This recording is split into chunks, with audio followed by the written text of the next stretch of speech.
Welcome to Eastlake.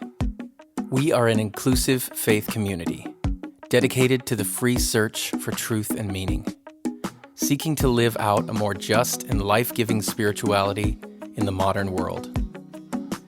We see faith as less about doctrines and dogmas demanding total agreement, but a life to be lived, enjoyed, and given away to others.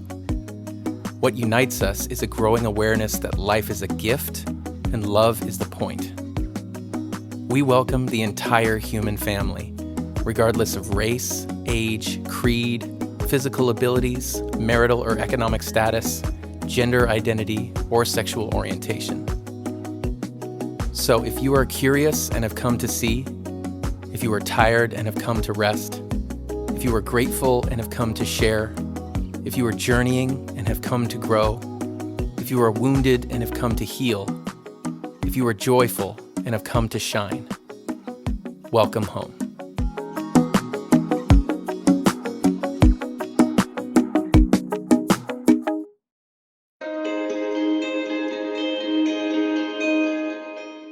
Today, Peter Gadd talks with Mary Brandenburg as they continue our series on mental health, What's on Your Mind? Please check the description for links to our quarterly Spotify playlist and guided meditation.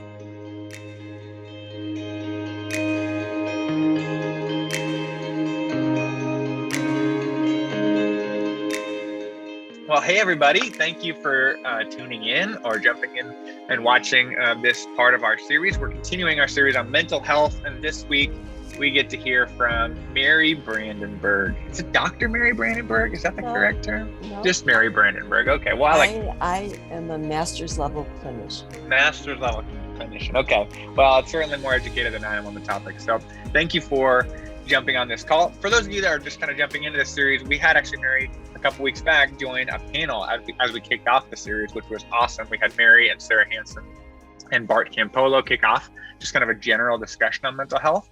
So that was awesome. If you're looking to catch up, for today, we get to kind of do a little bit of a deep dive on a topic that we wanted to spend time on this week, the topic of depression.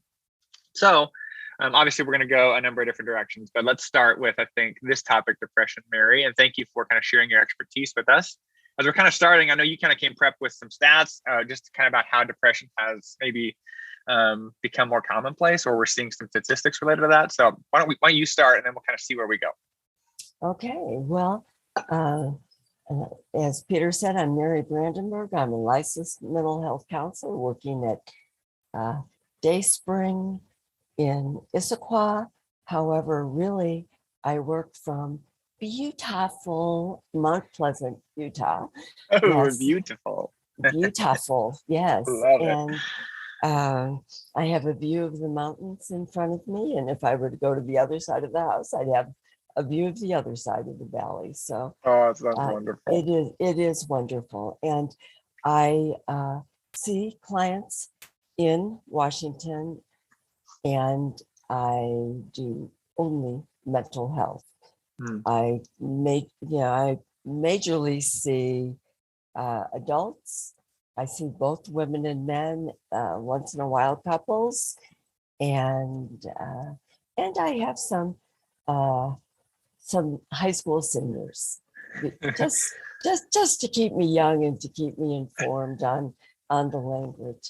But I told Peter that I wanted to start talking about some statistics specifically on depression.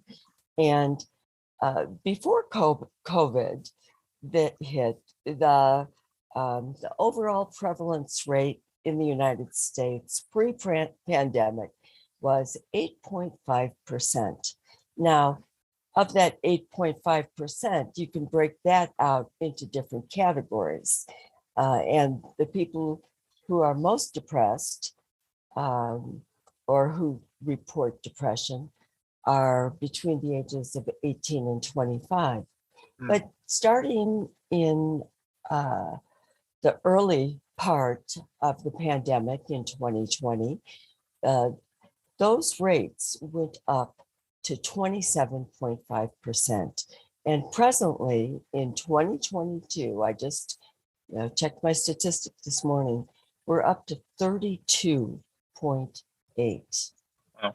So we have definitely, do I have my numbers right if I say we have quadrupled? Yeah. Yeah, 4 times 8 is 32. Yes. Okay, I've got it. Yeah. Good And job. yes, because at the there was a point in 2021 where we had tripled the Right. prevalence rate.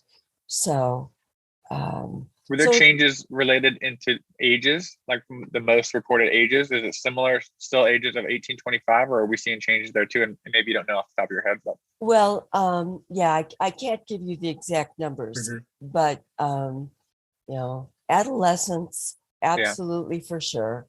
And now we are having, I think we're having more now of people, whether they're moms or dads or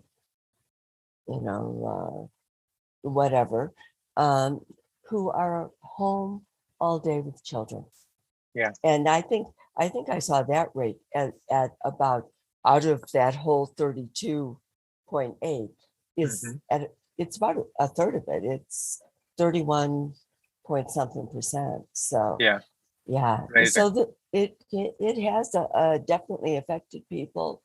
We hear on the news, if we listen to news or read it, that people are leaving their jobs, they're exploring their lives, looking for a lot of things, and just rethinking a lot of things.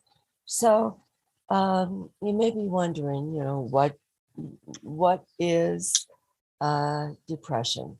Well, diagnostically, out of our wonderful manual here, this is like the book of mental disorders. Yeah. And that was actually referenced last time with Sarah too, because there's like the clinical, and it's called the DSM-5. The DSM-5. And 5 is just meaning the most recent one. There was a DSM-4 and a DSM-3 and 2, correct? Oh yes, and after DSM-4 there was a DSM-4 TR, which was a revised edition, and things that changed just on the DSM, like premenstrual dysmorphic disorder was under consideration, but was not a true diagnosis yet in the DSM-4 TR.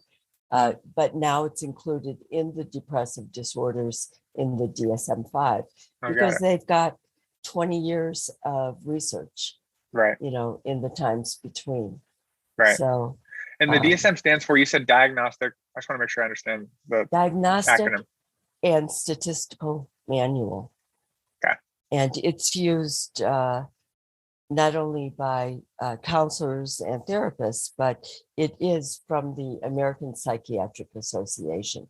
Got it. So, that's our big book for all you AAers out there, or our Bible for people who used to read that, or our, our Quran or whatever. Yep. Makes sense. Okay. So depression is obviously defined in there, and there's probably a number of categories of depression within the DSM. There are a number of categories. We have, what people think of as, the mood disorders. We have major mood disorders. We have persistent, low level, what we used to call dysthymia. It's persistent depressive disorder. In children, there is a diagnosis now that was made to separate out, giving children too early of a diagnosis of bipolar, for I think it's dysregulated affect disorder or something like that. It's where kids really act out, and you don't start seeing it so much until they're about 6 years old and older. And later on, most of those kids will go on to develop some kind of anxiety disorder in their life. Yeah. So, yeah, so you've got the major mood disorders and I So can't. when you define depression, would you say depression is a category of disorders, or would you say, because there's probably, like, I would Right. assume that people listening would say, I've certainly felt down. And Oh, that's probably absolutely. right. I mean, most everybody would say I'm in a funk, and that's obviously Yes. different than maybe something that would be classified as a disorder, correct? Right. A clinical depression. Right. Um, what makes the difference, Peter, is the depth, the length of time, and the effect on one's life. Mm-hmm. So with my clients, I will hold up my pen, and this is usually when I'm trying to show them the difference, like between bipolar disorders and where we can have mania, where if the thickness of my wonderful little big pencil here, um, if that is the range of Mm-hmm. normal ups and downs, Yep. which everybody Yeah. who has a beating heart experiences. um, Bipolar can go all the way to manic, Mm-hmm. or it can be at a lower level at hypomania. But those kind of occurrences or events are always followed by depression. And that's when we fall down here. Mm-hmm. And but there's is, as I said, a chronic kind of lower level depression. And that's where people live kind of down here. Mm. And that has to go on for at least 2 years for it to be diagnosable. Oh, really? And many people, once these things are kind of broken out, parsed out for them, then they realize, oh my gosh, I've been dealing with this since I was in 7th grade. Oh, And interesting. yeah, and so there are those things, and there are all kinds of anyone who has what we call a major clinical depression, a major depressive episode, which Mm-hmm. lasts for 2 weeks. Most of the time, they last longer, but for a minimum of 2 weeks, we're talking about serious functionality here. And Yeah. people, uh, they maybe aren't eating, they're just wanting to stay in bed all day, they're oversleeping. Some people can have terrible insomnia and Mm. just be up, or have their sleep broken all the time. There's not showering, and Yeah. but even with all of that, because I have many clients who have had those depressive episodes, most people still, they function in life, Peter. So Yeah. so people are really surprised when they talk to a mental health professional and find out that everything that they're describing falls into the category of depression.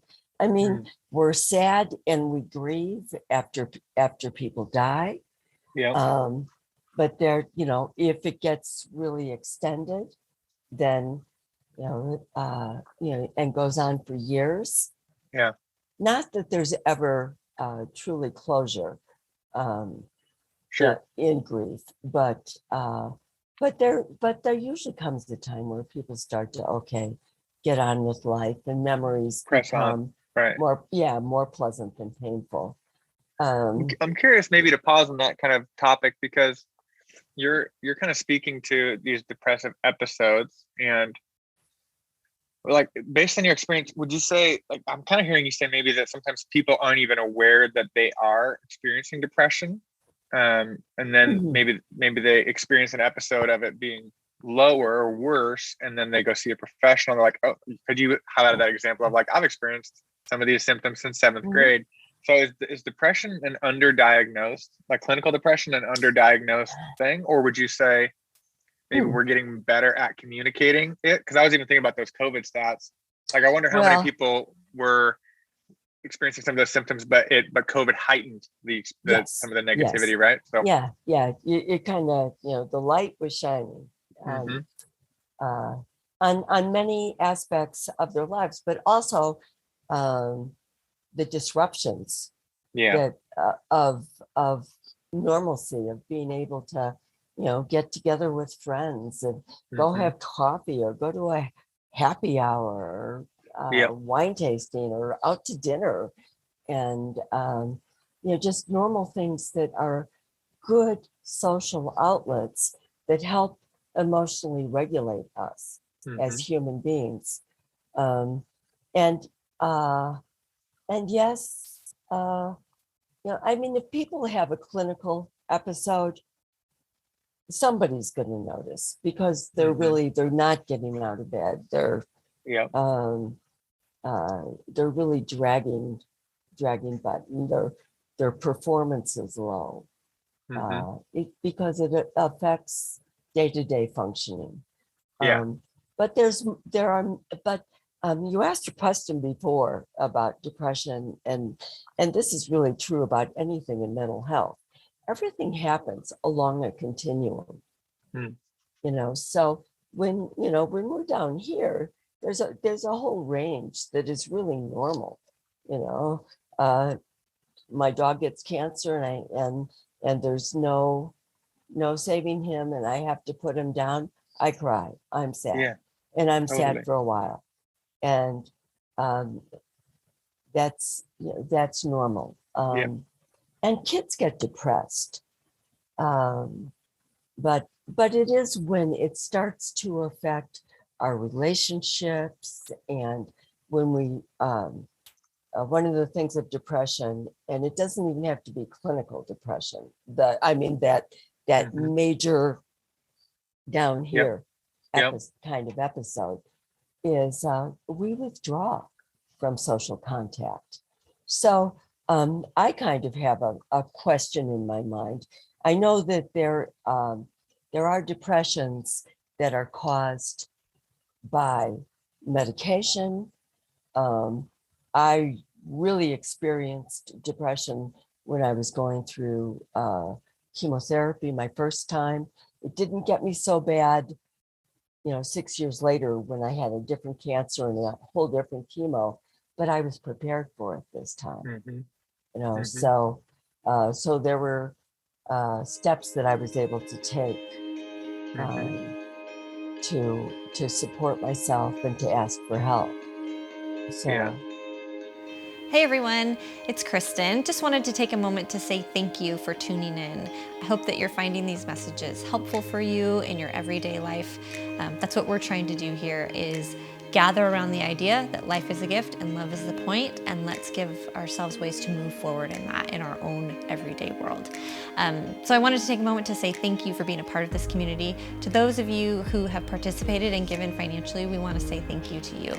Everything that we do here happens because people make contributions. People say, I value this place, I want it to exist for me and for other people, and so I'm going to support it. And so we just want to say how grateful we are that you do that. And for those of you who maybe haven't had a chance to contribute yet, we would ask you to consider maybe doing so. If you find this place beneficial, if you find these messages helpful for you, then consider joining us in that way.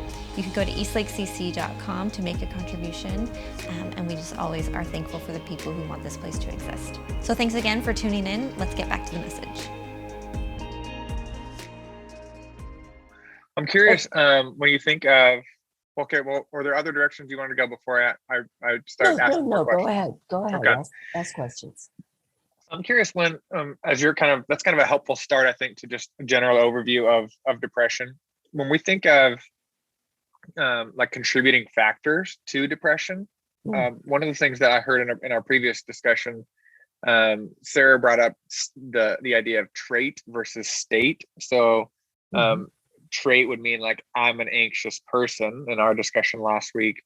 State would be, I'm experiencing an anxiety season or episode, or like you said, my dog Mhm. has cancer. So I'm curious if that kind of applies to depression as well. Is that a general principle of mental Yeah, health, or yeah, have you? yeah. I definitely think that that's applicable. And uh, people always ask about causes, Yeah, that's and what I'm curious about. If you have yeah, strong opinions on you that. know, and the scientific answer is there are many, there are many Yeah. causes, and it was so much, and I felt that this was an important aspect to discuss, that I wrote these things down. Hmm. So from these different factors, we've got some are biological, that there are differences in when they've looked at the PET scans of people who are prone to depression. Hmm. The architecture of their brain, the structure of their brain is it's just a little different, you Yeah. know, and brain chemistry. I think informed people today have heard a lot about neurotransmitters, and we know that among like antidepressants, that there are uh, serotonin, selective serotonin reuptake inhibitors, the SSRIs. Well, there's serotonin, Hmm. norepinephrine. There are things that really there are meds that concentrate on the dopamine um, factors, Yeah. and they're all different. And Yeah. because our brains are different, even when someone goes for medication, there are Respond differently. they do respond differently, and um, you have to keep trying till you find the one that works. Mm. Yeah, and there are people who are just their depression is treatment resistant. Hmm. Uh, some is probably just in my practice and in my life experience, the people who I have most observed with treatment to resistant depression are those who have depression from chronic pain, Mm. and because the pain just never really lets up, and people whose depression is from trauma, Mm. and so so there's that, and Yep. then there's hormones. I mean, there's postpartum depression, which is different than baby blues. Baby blues Mm. are actually a very normal physical reaction to post-pregnancy. Hmm. Um, Women after a miscarriage or after an abortion will experience um, that down state, Yep. because the hormones of pregnancy are suddenly terminated, Yeah. either by a birth, by a miscarriage, by Yep. yeah, by an abortion, and so the body is readjusting, and it kind of Yep. plays Yeah. havoc on the brain and the body. Yep. So, but there are people who experience serious depression, who sometimes it's their thyroid. Mm. And uh, for those of us who are old enough to have experienced perimenopause and reached the ultimate glorious state of menopause, which is much more peaceful than perimenopause, um, there's depression that Yeah. that's hormone induced there. There are inherited traits. There are genes. The more blood relatives you have um, who are depressed, then Mm. the possibility exists for you. But Mm. I think it's important to state that genetics are not, they're not fate. They're not fatalistic. Mm. There is still, and I can't remember if we talked about this in the panel, but there is always the interaction Hmm. between environment and nature. Yeah. That whole nature nurture. It's both. Yeah. Yeah. It's both. So And I'm assuming you would mean if somebody is like has a family history or lots of has person experienced it and they see it in maybe their genes. You're saying there can still be a path towards a less depressive state. Like yes. they shouldn't be hopeless. I'm assuming you're saying there's plenty of treatments that are still available. Yes. Yeah. And and the beauty of the neuroplasticity of our brains is, as I was talking before about architecture, that because of neuroplasticity, we can change the architecture of our brains. We can do it with medications. And Peter, we can do it with talk, with talking to friends. We can do it with self-affirmations and positive self-talk. I mean, there are a lot of ways to approach, what's behind our thick skulls. I feel like that's fascinating. Obviously, I am personally just a fan, I think, for my own life of like, I have little like Post-it notes that are like affirmations, or on my notes, I have little sentences that are like encouraging or motivating. Yeah. I've personally found this motivating, but to know that there's data related to that being helpful for our brains and neuroplasticity. And for maybe listeners who don't know what that means, the way I understand neuroplasticity, that simply means we can change our brain through habits, basically through actions, right? An old dog can learn new tricks. Yeah. That's really what it means. But it's not, it's not simple. There's no bibbity bobbity boo about it. Yeah, it's not a switch either. It's probably more of a discipline or a habit. Yeah. None of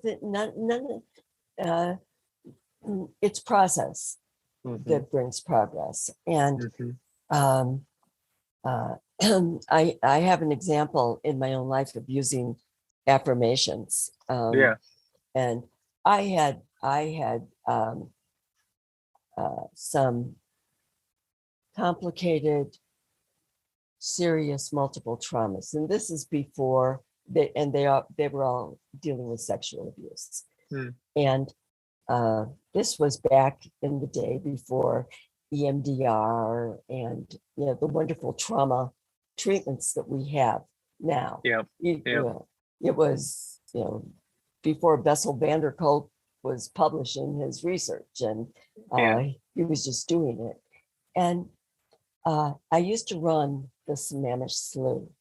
I would come down the hill past the wineries in the morning, park my car, and get on the trail running towards Redmond, because there were many more people walking the trails in the morning between Woodinville and the winery, parking lot.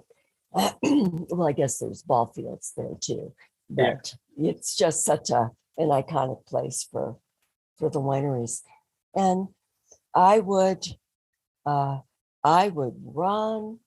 and as I ran, I would shout out my affirmations and just with every football kind of pound them in, because that's what it takes.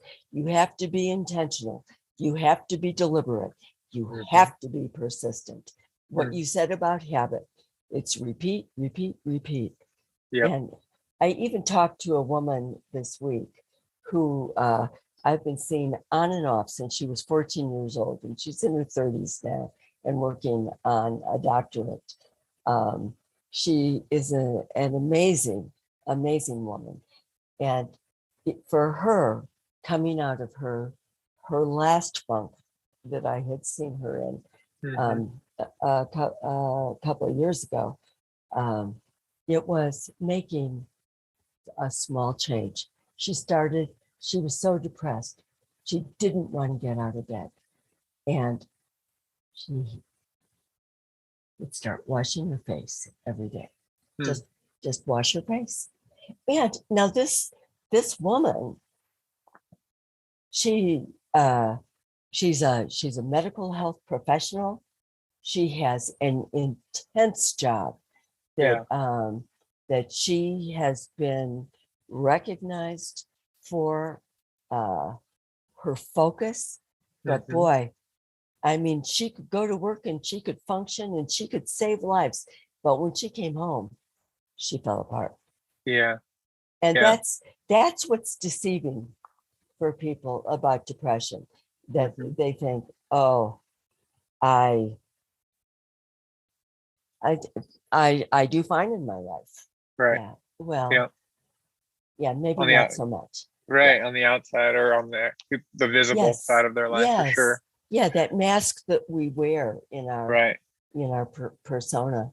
So there are a couple of other, I think I already mentioned chronic pain. That can be a cause. And another one that people are aware of, and yet they do it anyhow, is the relationship between alcohol and depression. And many alcoholics are depressed. And many people with depression are alcoholics. But in either category, not all. Alcoholism does not mean you also, they're not always co-occurring. Correct. But they do both have to be addressed. And it's just ironic that here we know that alcohol is a depressant, and yet people will, even though they're depressed, will imbibe, because there is this little chemical lift, even if it's momentary. When you're depressed, when you're really depressed, anything that brings you up here, anything, you will do anything for just a moment of relief. Yeah. Makes sense. That's really helpful to kind of hear all those different causes. I'm curious, and obviously I know that maybe if we shift towards the most like maybe levels of treatment, so and I know that every cause is going to have a different treatment, so I'm not expecting you to go through an exhaustive list, but in general, when someone comes to see you, where do you tend to start for and I know I'm saying like on the bell curve of the most common cases, not these extreme examples, but where do you tend to start with people? What questions? Because I'm thinking of people that are listening who maybe are like, hey, I wonder if I am experiencing depression, and like where are some places they could start? Obviously, I'm assuming you'd recommend they should go talk to a doctor from a physiological standpoint, and also a mental health professional. But are other things on your mind? There certainly are. I personally always do a genogram. I never see anyone without doing a genogram, which is it's kind of like a family tree, except that it indicates, like alcoholism and like you have a whole line of people in IT, and you have a whole bunch of people who are on the spectrum. Big surprise, this person is wondering, am I on, am I like that? So with depression, when I see it, I start asking a lot of history questions, but also very much at Daysprings, we're very interested in data and measures. So once I've talked to someone, I'll send them some questionnaires that are going to break out. If they lean more towards depression, if they lean more toward anxiety, which I have to say, those two things, it's almost like, body and soul. How do you separate them at times? Yeah. But, one tends to think anxiety, as Sarah may have said, more toward the future, and the depression is more about the past, and it could have regrets and a lot of rumination about things that have happened. And so I believe in narrative therapy. So that's about changing our stories and looking at like, you know, people who are depressed right now in the workplace and everything, you know, now that we're going into year 3 of the pandemic, it'll be, you know, what gives you life? What sucks the life right out of you? I will ask those questions. I will have them make their lists. And my mentor taught me that when I was a younger woman, and that choose life list, that's my go-to.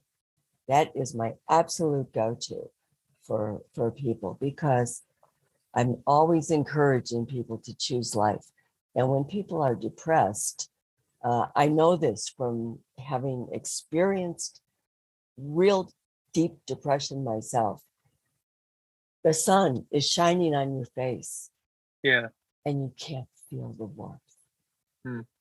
So, you know, that's the deeper clinical depression, but we have all kinds of shades of that along the way. And so I will get, you know, I will get people talking about their narrative and paying attention to their thoughts and asking them, like, you know, the people who are depressed now, I think I went off from where I started there. That, you know, what is this teaching you? What is this showing you? You know, I don't want to get, you know, tomatoes thrown at me for calling depression a gift, but sometimes there really are gifts in some of these things. You know, like the gift of looking at our own mortality, or looking at abuse in our relationships, and whether it's a work relationship, a friendship, or you know, a significant other, a marriage, whatever. And you know, what I'm hearing you say there isn't that obviously the experience of depression is always a revealer, but I'm hearing you say that sometimes depression maybe is the symptom of something that is work to be done that will actually create, like when you do that work, your life will have a lot more beauty and meaning. Like and the depression will lift. That makes sense. Symptomatic of something deeper. And yet there are people who, you know, their brains just are never going to change. And so they may have to be on something like an antidepressant for the rest of their lives. And another one of my mentors, a brilliant psychiatrist who used to be a cardiologist and then decided, oh, I want to do something that really helps people. So he got into psychiatry. And Dr. Wills said antidepressants for people who, you know, talk therapy and exercise and a lot of those things, it's not quite enough. Boy, if they do the combination of the two, of the therapy and an antidepressant, then it can really help them. What happens, though, he said, is that once the antidepressant starts working and people start feeling better, they stop taking it. And I think that's because people have not been educated to understand that, unlike an anti-anxiety drug that only works while it, you know, for whatever its half-life is, while it's in your system, antidepressants can actually be reparative and can teach the neurons how to fire and send signals differently. But the key is to be on it for a year and then wean off. So, interesting. So everything's so different. Yeah. yeah. Yeah. So I have seen, of course, people are going to do what they do. And I have people who will go on an antidepressant, will start feeling better. And then, at around 3 months, they're done with Good. it. Yeah. And then months later, they start sliding down. Like maybe when the days start getting shorter and it's Right. getting darker, sad. Yeah. Especially, Seattleites, they're very Yeah. familiar with that. I know. It's 10 a.m. and I'm like, is it almost sundown? It's pretty dark. Honestly. Sad seasonal affective. That's great. Okay, those are helpful, I think, things to kind of consider in terms of treatments. Maybe we can kind of wrap. So how about this? Is there anything else you want to communicate about depression, maybe from your notes? I know you prepped, and then we'll end with a question. Yes, I do have some things. I want people to know that depression does not always end in suicide. But that suicide rates are highest in white males 85 and over, and in adolescents between the ages of 15 and 24. So I want to put a bug out there. If you've got a kid or a grandkid that's between 15 and 24 and they're talking depression, I have heard parents too many times say, oh, they're just using that to manipulate me. Well, I still wouldn't ignore it. Yeah. And girls are 4 times more likely to attempt, and guys, you get things done. Men attempt it and complete it. I mean, it's a done deal. So so always take those kinds of things seriously. And let's see, really important to say is because I think people have some myths, some ideas about depression, and is that depression does not discriminate. It doesn't care if you're young, old, fat, skinny, totally in shape. If you're if you're white, if you're black, if you're multicolored, depression does not care.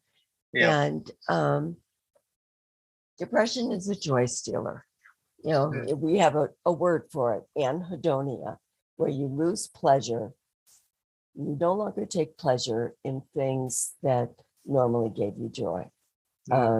Oftentimes people see that they lose interest in sex, and wives get very concerned about their husbands when, he was, he was always, after her, and they just quit. That's, that can be a signal. Hey, something's happening. Let's catch it before it spirals down too far. In men, when they come and they're not talking about being depressed, but boy, are they irritable. They're just irritable, and everybody around them knows it. As soon as I hear that, the first thing I look at, send them a test to see, to measure their depression. Yep.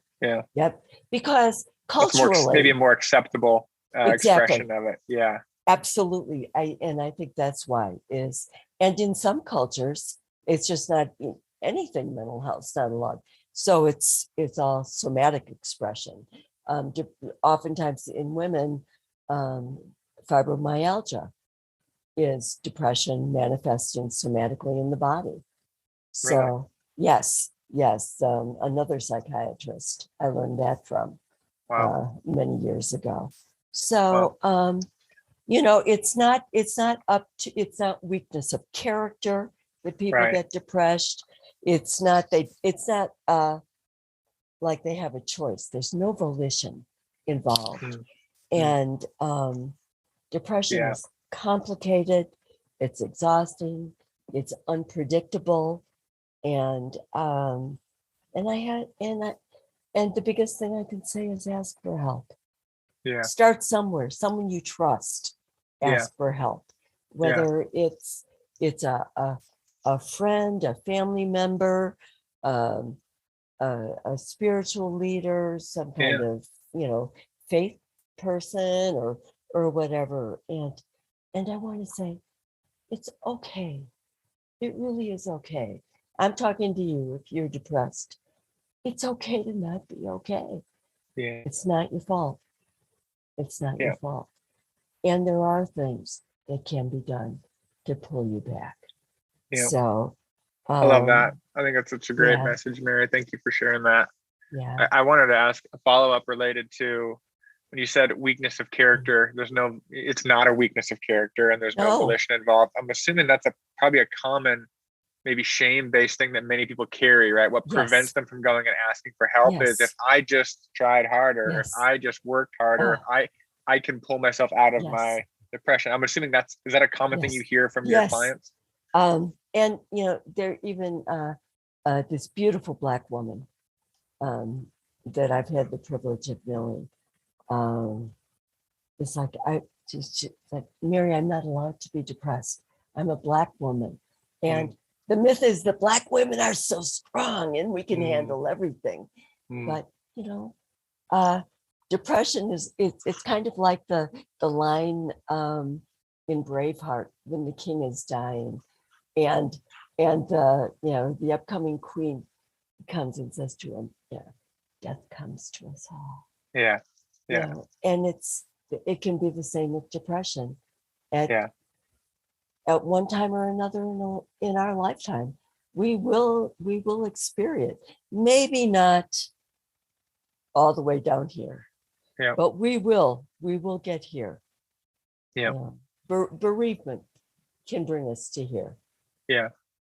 So that's great. That's great. I think we'll just wrap with this one for maybe those of us that aren't personally experiencing any of the maybe symptoms of depression or feeling down currently. How would you encourage us to interact with people in our life who maybe are like, what's your coaching for friends and family members of people who are experiencing depression?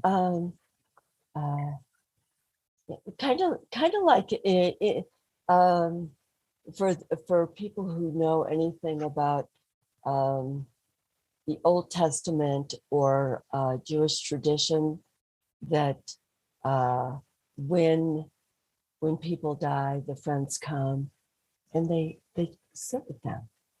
They sit, and you don't need to be anything more than present. And I know as Americans, being present can be quite the challenge because we're all totally exactly always getting pinged and bugged. But that's the biggest thing. And safe, I'm assuming safe to be able to share, right? That's the type of people that I think we're trying to foster, is that you can tell me something and I'm not going to judge you or shame you for your honesty, right? And that's the only way we can eliminate the stigma. Peter, is just like people with homosexuality, they think, plug, there's a normal way. Well, you know what? When you love somebody that's a good friend or a family member who comes out to you as being gay, as being trans, somewhere along, you go, oh, wow, maybe I should rethink this. And I think as a culture, we need to do the same thing with mental illness. It's, education, and people sharing their stories, which, we see that now more in the media, like athletes doing that. We saw it.